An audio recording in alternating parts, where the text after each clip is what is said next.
안녕하세요. 형사법 52번째 시간입니다. 오늘도 23년도 경찰 간부 선발 시험 문제를 여러분과 함께 풀어보려고 하고요. 오늘 역시 형법 파트죠. 형법 파트 중에 형법 강론, 그 중에서도 재산죄, 그리고 재산죄의 꽃이라고 할 수 있는 횡령과 배임에 대한 아주 중요한 판례들을 살펴보도록 하겠습니다. 판례 관련해가지고 최근에 변경된 판례들, 특히 배임죄 관련해 변경된 판례들, 일단 가상자산에 관한 판례, 아주 이런 어떤 최신 판례들 위주로 좀 구성이 되어 있습니다. 아마 준비가 여러분들이 꽤 되어 있을 부분이에요. 그래서 뭐 이렇게 많이 틀리거나 굉장히 좀 어려웠다거나 이러지는 않았을 것 같습니다. 다만 굉장히 꼼꼼하게 잘 OX를 정리를 안 해놓으면 나중에 시험장에서 이렇게 결론이 잘 생각이 안 날 수가 있어요. 그래서 여러분들 요거는 반드시 특히 변경된 판례들, 대법원 전원합의체 판결들 이런 것들을 따로 좀 형광펜으로 표시를 해서 반드시 체크를 해두세요. 거의 시험에서 출제된다고 보면 됩니다.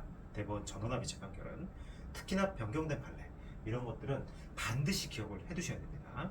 자, 오늘 부분도 뭐 고도의 이론을 필요로 하는 것이 아니기 때문에 바로 문제 풀고 들어가겠습니다.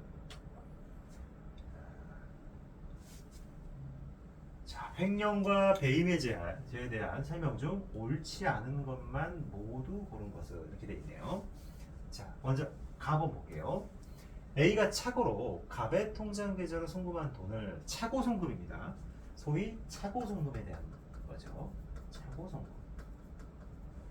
착오 송금한 돈을 갑이 인출해서 임의로 사용했다. 갑은 그 송금된 돈을 보관하는 지위에 있다고 볼 수 없으므로 이를 영득할 의사로 인출하는 경우에도 횡령죄에 해당하지 아니한다가 아닙니다. 착오 송금의 경우 이 송금을 받은 사람은 이 착오로 돈을 보낸 사람의 이 돈을 보관하는 자의 지위에 있다고 봐야 돼요. 따라서 착오 송금의 경우에는 횡령죄가 성립한다는 것이 우리 일관된 판례의 입장이에요. 저는 조금 이 판례에 대해서는 이렇게 동의하기는 어렵지만 일단은 이 판례가 확고하게 아직까지는 변경되지 않고 그대로 이 결론을 유지하고 있어요. 따라서 착오 송금 나오면 무조건 횡령죄가 성립한다. 이렇게 기억을 해두시면 될 것 같아요. 따라서 횡령죄에 해당하지 아니한다. 잘못된 겁니다. 그 다음 나 한번 볼게요. 갑이 A에게 1억 원을 빌리면서 그 채무에 대한 담보로 자신의 부동산에 근저당권을 설정해 주기로 약정했는데, 즉 부동산 근저당권을 설정해 주기로 이렇게 약정을 했어요. 근저당권 설정 약정. 근저당권 설정 약정. 돈을 빌리면서 자신의 부동산에 근저당권 설정 약정을 했는데, 약정을 해놓고서 그냥 부동산을 매도해 버렸어요. 누구에게? B에게. 배임죄 성립할까요? 안 성립한다는 것이 우리 대법원 판례입니다. 이게 판례가 바뀐 거예요.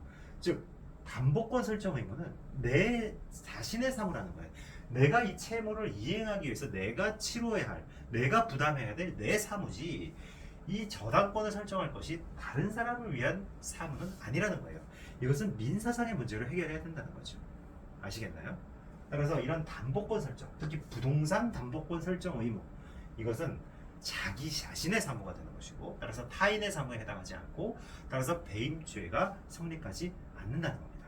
이 판례가 변경된 전체적으로 쭉 다 이런 취지로 변경이 됐어요. 판례가 어떤 저당권이라든지 어떤 담보권 설정 이와 관련된 의무는 자기 자신의 사무지 타인의 사무를 처리하는 자의 지위에서 행하는 타인의 사무가 아니라는 거예요. 아시겠죠? 따라서 구성요건 해당성 자체가 없게 되고, 따라서 배임죄는 성립하지 않는다. 이런 결론이 나온다는 겁니다. 그래서 요거는 맞습니다. 자, 가본도 똑같아요. 채무자 갑이 금전 채무를 담보하기에, 이번엔 뭐다? 그 소유의 동산을 채권자에게 동산 양도담보네요. 채권자에게 동산 양도담보를 한 거예요. 근데 채무 변제 이전에 담보물을 임의로 처분해버린 거예요. 그렇죠? 이것도 담보권 설정의 어떤 의무를 안 이행하고 바로 매각을 해버린 거죠.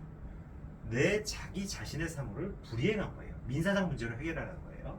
따라서 이거는 배임죄가 성립한다? 성립하지 않는다. 틀린 거죠. 틀린 겁니다. 그래서 답은 요 답은 같이 봐주시면 될 것 같아요. 자, 이게 여전히 배임죄가 생긴 거죠. 이게 여전히 남아있는 겁니다. 매도인 갑이 자기 소유의 부동산을 매수인 A에게 매도하기로 약정하고 A로부터 계약금과 중도금까지 받았다. 계약금까지과 중도금을 받은 상태에서, 즉 계약이 본격적으로 이행되는 단계에서 그 부동산에 관한 소유권을 A에게 이전해 주기 전에 B에게 처분해 버렸다. 즉 계약금 중도금까지 받고 이중매매를 한 거죠. B에게 팔아버린 거예요. 그래서 소유권 이전 등기까지 격려시켜 버렸다. 이건 어떻게 되는 거예요? 이중매매에선 여전히 배임죄가 성립한다는 게 우리 대법원 전원합의책 판결의 입장이에요. 이 부동산과 관련해서, 즉 부동산과 관련돼서 이 계약금과 중도금을 지급받은 상태에서 이미 처분한 거, 이런 것들은 배임죄가 성립한다는 거, 이건 맞는 겁니다. 그래서 이렇게. 그다음 마번, 이것도 중요한데요. 가상자산과 관련된 판례죠. 갑이 자신이 알 수 없는 경위로 A의 특정 거래소 가상지갑에 있던 가상화폐를 갑 자신의 계좌로 이체받은 것. 즉 A의 가상자산이 자기한테 이체됐다는 거예요. 자, 이 경우에 횡령죄 성립하나요? 여기에 똑같이? 횡령죄나 배임죄 성립하나요? 안 된다는 거예요. 이렇게 임의를 유추할 수 없다는 거예요. 법정 화폐와는 가상자산 다르다는 거예요. 여기서 이렇게 이체해버린 경우에, 그래서 이를 자신의 다른 계정으로 이체했다는 거예요.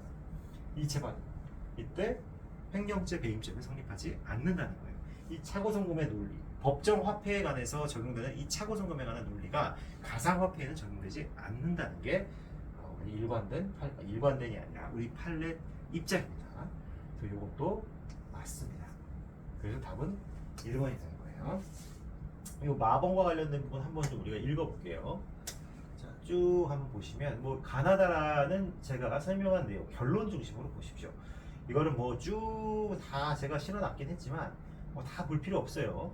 결론만 중심적으로 보시고, 요 마번을 잘 보셔야 됩니다. 마번은 좀 중요해요.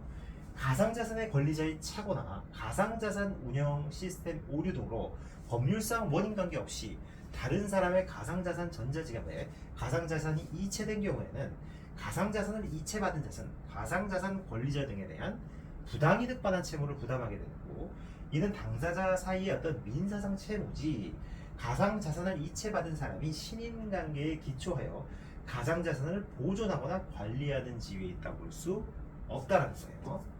자, 그리고 여기서 쭉 넘어가면 차고송금 시 횡령죄 성립을 긍정한 판례를 유추해서 신의 측을 근거로 피고인을 배임죄로 처벌하는 것도 안 된다는 거예요. 또 가상자산에 대해서는 현재까지 관련 법률에 따라 법정화폐에 준하는 규제가 이루어지지 않는 등 법정화폐와 동일하게 취급되고 있지 않고 그 거래의 위험이 굉장히 수반되기 때문에 형법을 적용하면서 법정화폐와 동일하게 보호할 필요는 없다는 겁니다.